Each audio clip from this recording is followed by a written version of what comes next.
Bonjour, soyez bienvenue. Merci, monsieur. Docteur Psalti, je vous en prie, c'est par ici. Yves Psalti, bonjour. Vous êtes l'auteur d'un livre qui vient de sortir, La sexualité positive, aux éditions La Musardine. Vous êtes docteur en sciences biomédicales, sexologue et thérapeute de couple, et je vous souhaite la bienvenue sur www.psy.be pour notre interview du mois. Oui, j'ai écrit ce livre, c'est mon 5e livre d'ailleurs que j'ai écrit. Je l'ai écrit parce que j'ai encore des messages à passer. Je pense que chaque 4 ans je fais un livre et chaque 4 ans j'ai un message à passer. Le message à passer ici, c'est d'expliquer comment la sexualité des humains fonctionne, parce que je pense qu'il y a beaucoup de mythes, il y a beaucoup d'erreurs. On met tout le monde dans le même paquet, comme si tout le monde réagissait de la même façon dans sa sexualité. Eh bien non, malheureusement, ici dans le livre j'explique, et vous allez le voir, que tout le monde ne joue pas dans la même division comme les divisions des footballeurs. Les bons joueurs jouent en première division, les mauvais ils jouent en 4e division, ceux qui ne jouent pas peut-être ils sont en 5e division. Ben, dans le sexe c'est la même chose.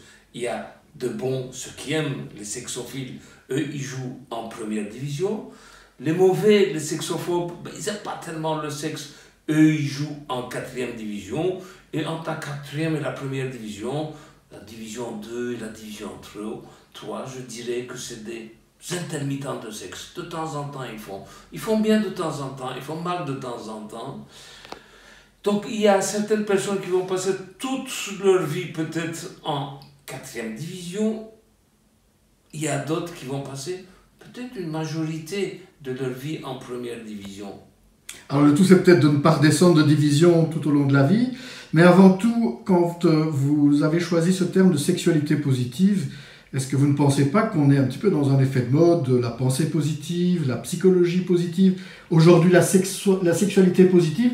Qu'entendez-vous d'ailleurs par sexualité positive? Le sexe, c'est bon pour la santé. Le sexe, c'est bon dans le couple. Donc oui, je ne vois pas, ce n'est pas, les gens ils disent tyrannie du bonheur, tyrannie de la psychologie positive. Bien sûr, ils vont me dire tyrannie de la sexualité positive. Oui, ben pourquoi pas, tyrannie, ok, mais c'est tyrannie, qui est-ce qui va dire, par exemple la tyrannie du bonheur, qui est-ce qui parle de la tyrannie du bonheur? Les gens malheureux. J'entends souvent la tyrannie de l'orgasme. Vous savez qui dit la tyrannie de l'orgasme? Qui va utiliser? Mais ceux qui n'en ont pas. Ben ceux qui n'en ont pas, bien évidemment. Yves Psalti, vous écrivez qu'il y a 3 piliers essentiels dans un couple: l'amitié, les sentiments amoureux et la sexualité. Est-ce que d'après vous, il y a une hiérarchie parmi ces 3 piliers? Prenons un exemple, un couple, Michel et Micheline. Micheline va bâtir un pont relationnel vers Michel. Michel va bâtir un pont relationnel vers Micheline. Qui dit pont, pour qu'il soit solide du point de vue architectural, il doit reposer sur des piliers. Eh bien, il y a 3 piliers. Sans le savoir, les gens ne le savent pas, mais une fois que j'explique aux gens, alors ils se disent, ah oui, c'est vrai. Il y a 3 piliers: l'amitié, les sentiments amoureux et la sexualité. Pourquoi est-ce que je l'ai mis dans cet ordre-là? Parce que c'est l'ordre d'importance. Pour moi, même si je suis sexologue, même si je suis thérapeute de couple, le pilier le plus important, c'est le pilier amitié. Pourquoi? Parce que le pilier sexualité, que j'ai mis en 3e position, c'est le premier qui va partir. Il était gros comme ça, il va diminuer, il va devenir un cure-dent, ou bien il va disparaître complètement. Il va disparaître. N'oubliez pas que si je prends des gens de 40-45 ans qui sont ensemble depuis une quinzaine d'années, un tiers n'ont plus de relations sexuelles. Les gens de plus de 65 ans, la moitié n'ont plus de relations sexuelles entre eux, entre Michel et Micheline. Donc il va partir. Donc le 3e pilier, il part. Le 2e pilier, les sentiments amoureux. Vous savez, dans les sentiments amoureux, il faut de l'intimité. L'intimité, on le rentre de 2 façons, avec la parole et avec le toucher. Le toucher gratos. En fait, quand vous lisez certains magazines, tout ça, ils disent « Oui, ils n'ont plus de relations sexuelles, mais encore ils s'aiment beaucoup, ils ont beaucoup de tendresse, ils se touchent, ils se caressent énormément, tout ça. Mon œil, sexe terminé, toucher est terminé. » Donc, à un moment donné, l'intimité va se terminer, et puis, donc avant, ils dormaient nus dans le lit, maintenant ils vont dormir en pyjama, ils ne vont pas se toucher, ils ne vont pas se parler, et qu'est-ce qui va se passer? Les sentiments amoureux vont commencer à diminuer. Donc ça fait le 2e qui diminue. Et puis, J'espère que l'amitié ça veut dire une certaine connivence, une certaine communication, une certaine entente, des valeurs communes. Et puis le fait de se parler, de parler des choses intimes l'un à l'autre. Si celui-ci aussi part, c'est la fin du couple. Si je vous comprends bien, vous encouragez les couples à entretenir la nudité dans leur vie conjugale. Dans leur vie conjugale, dans leur vie dans leur lit, la dans nuit. leur lit. Parce que la nudité, d'abord, ça favorise énormément le toucher. Et puis, c'est un très bon traitement pour l'image corporelle qui se détériore. Le fait de se montrer nu à l'autre, le fait de se faire toucher sur sa nudité à l'autre, ça améliore l'image corporelle. C'est en fait... j'appelle ça la faculté de pouvoir offrir son corps à l'autre. Mon corps m'appartient, mais dans un couple heureux, je mets mon corps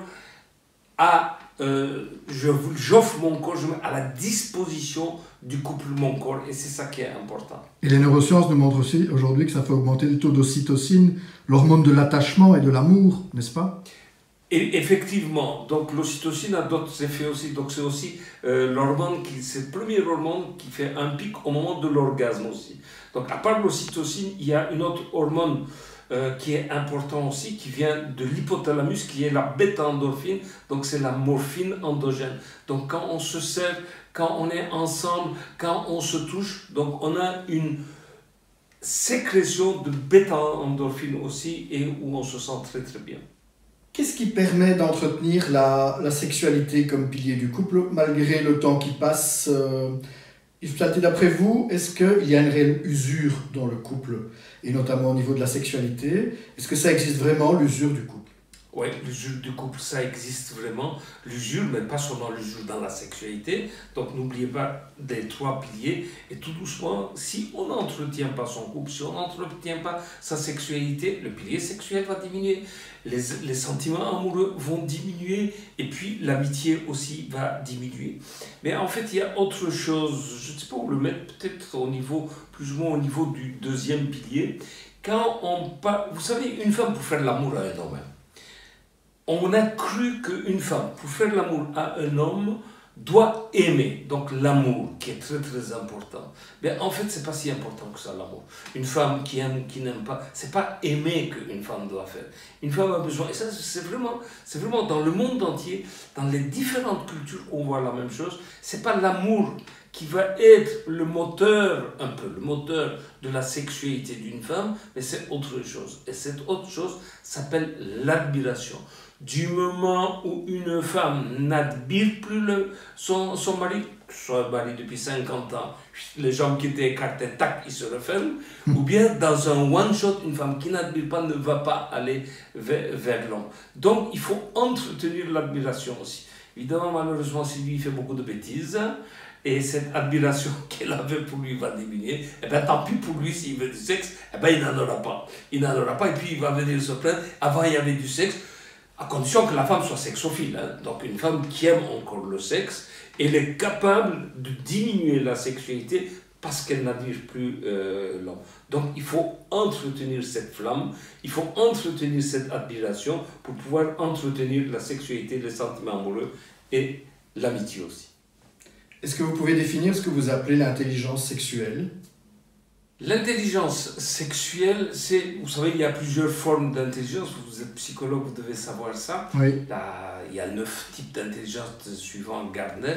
L'intelligence sexuelle, lui, il ne le met pas. L'intelligence sexuelle, c'est de comprendre sa sexualité, de comprendre comment moi je fonctionne dans ma sexualité, aussi bien dans ma sexualité personnelle que relationnelle. La personnelle, il y a 2 activités sexuelles qui sont les fantasmes et la masturbation, et dans la sexualité relationnelle, de savoir comment je fonctionne, de savoir comment l'autre fonctionne, aussi comment l'autre peut fantasmer, l'autre comment elle se masturbe, l'autre dans la relation sexuelle, qu'est-ce qu'elle aime, de retenir ça et de pouvoir répondre aux desiderata de l'autre, de répondre aux fantasmes de l'autre, de répondre aux points érotisés que cette personne a pu érotiser, et de fonctionner et pour moi et pour faire plaisir à l'autre. Ça, c'est l'intelligence émotionnelle. Et dans l'intelligence émotionnelle, il y a autre chose, c'est de comprendre que la sexualité est évolutive, que la sexualité ne s'arrête pas à 20 ans, qu'elle va se bonifier avec le temps. À 30 ans, on aura encore une meilleure sexualité que 20 ans.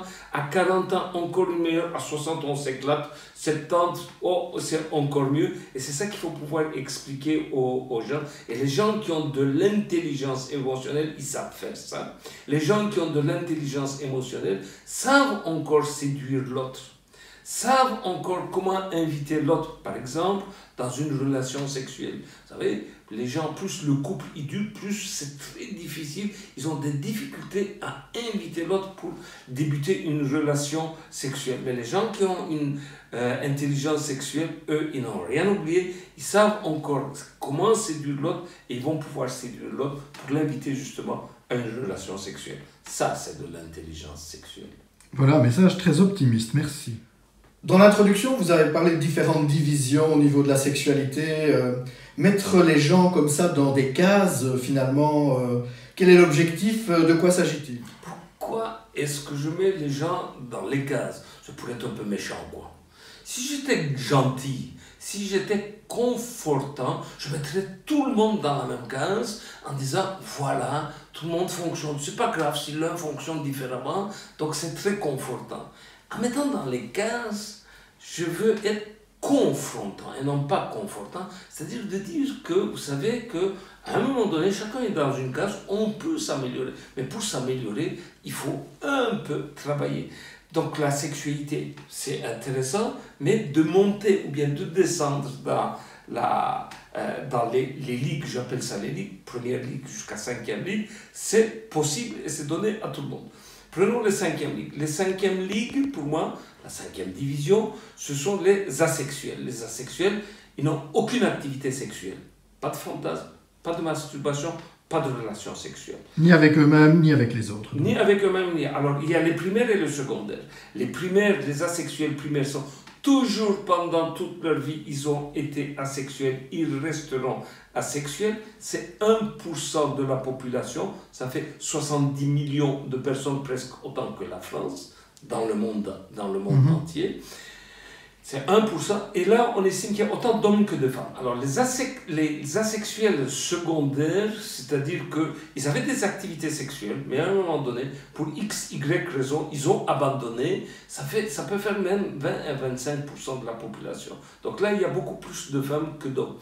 Il ne faut pas croire que les asexuels, ce sont des gens qui ont été abusés, qui ont été violentés dans leur vie, et c'est pour ça qu'ils abandonnent la sexualité. Non, la sexuelle, en général, dans la grande majorité, évidemment la violence sexuelle, donc il y a des cas de violence sexuelle, mais dans la majorité des cas, sont des gens qui ne se sont pas investis dans la sexualité. Comme les gens de 4e division. Soit ils peuvent rester 4e division, ils font l'amour. Pas souvent, ils ont des orgasmes, ils n'ont pas. Ils ont un peu de plaisir, du désir sexuel, ils n'en ont pas beaucoup. Ils peuvent rester pendant toute une vie dans la 4e division. Ce sont des gens qui vont faire l'amour 5 ou 6 fois sur l'année. Ils ne vont pas beaucoup se masturber, ils ne vont pas avoir beaucoup de fantasmes. Donc ils vont rester encore ensemble, justement pour ne pas tuer leur couple. Soit des gens de 1re division, eux, ils aiment, ils entretiennent leur sexualité, ils ont en fréquence et en qualité, ils améliorent leur sexualité. En fréquence, ça veut dire qu'ils sont occupés avec leur sexualité tous les jours. Quand on est en 1re division, donc, on s'entraîne tous les jours. On peut ça. Donc ici, je n'ai pas envie de donner des chiffres parce que justement, avant, quand je faisais ces divisions, les gens me disaient « Oui, mais je fais autant. Est-ce que je suis en 2e ou en 1re division ?» C'est à vous. Donc c'est à vous, auditeurs, spectateurs, lecteurs, de juger où vous... Donc ce sont des gens qui aiment. D'abord, ce sont des gens qui aiment, qui vont le faire et qui ont du désir sexuel. Ils vont le faire combien? Personne n'est mort en faisant l'amour tous les jours, une fois par jour, hein, de toute façon. Mais le problème, c'est que je ne connais personne qui soit resté en 1re division pendant toute une vie. Parce qu'à un moment donné, on peut avoir des emmerdes, on peut avoir une mauvaise santé, on peut avoir des trucs de deuil, on peut... des choses de la vie qui arrivent. Des choses de mon enfant est malade, tout ça. Donc, batifoler, ça ne m'intéresse plus. De première division, je peux tomber en deuxième, troisième, quatrième, même pendant une certaine période. En cinquième division, je peux arrêter tout. Mais les gens qui étaient en première division, ils savent que c'était bon d'être en première division, ils vont tout faire pour pouvoir aller. Alors, en deuxième et troisième division, c'est à vous de faire, de définir chacun, de définir c'est quoi la troisième, c'est quoi la deuxième division. Donc, j'ai mis ces gens pour qu'on puisse comprendre. Parce que quand notre ami Sigmund Freud disait que la sexualité de la femme, c'est un trou noir, un mystère, en fait, il n'y a aucun mystère. Il y a des gens qui jouent en quatrième et des gens qui jouent en première division. Donc c'est ça qu'il faut comprendre, c'est ne pas mettre toutes les femmes, ni tous les hommes dans le même sac en disant que tout le monde fonctionne comme ça. Il n'y a aucun mystère. Les gens de première division fonctionnent tout à fait différemment des gens de quatrième division. Le problème des femmes de première division, c'est qu'elles ne se font pas comprendre des femmes de quatrième division. Les femmes de quatrième division... Elles les jugent. Elles les jugent. Elles les jugent, les femmes de quatrième division, c'est comme si la première division n'existe pas. Comme elles sont dans la quatrième division, elles ne peuvent pas imaginer qu'il puisse avoir sur Terre des femmes qui aiment le sexe et qui jouent en première division. Et dans un couple épanoui, évidemment, il vaut mieux jouer dans la même division. Dans la même division. De toute façon, nous en sexualité, en sexologie, dans nos consultations en sexologie, on ne va jamais voir un couple, donc si je parle Michel et Micheline, de quatrième division qui vont venir consulter. Si je prends un couple de première division, Joseph et Joséphine, on ne va jamais les voir venir consulter. C'est quand les gens ne jouent pas en première division, c'est quand Michel va rencontrer Joséphine que là, ça va poser des questions, parce qu'ils ont une sexualité différente, ils ne s'entendent pas, personne ne veut faire de concessions, personne ne veut avancer l'un vers l'autre, donc il y aura des blocages.